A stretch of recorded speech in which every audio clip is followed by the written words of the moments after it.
Usually on the underside of the balloon, when they go up, there's a neon blue light that lights up, and it's just phenomenal. When it lights up, when it gets a little bit darker, you can actually see the lights of all the restaurants reflect off the balloon with the blue light illuminating on the underside. Oh, really? It really is something else. Wow. So that would be the one upside to being out here, like when it's really dark. But now, I mean, you can still see everybody. It's a gorgeous view.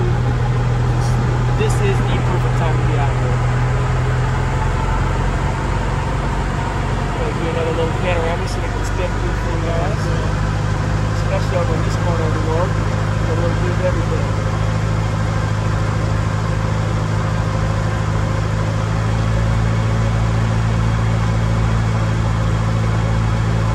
Wow, just beautiful.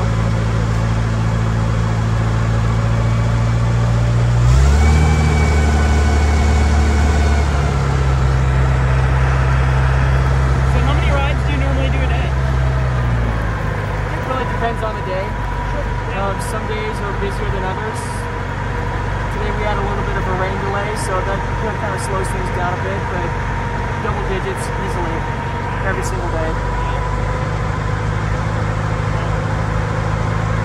They keep us busy.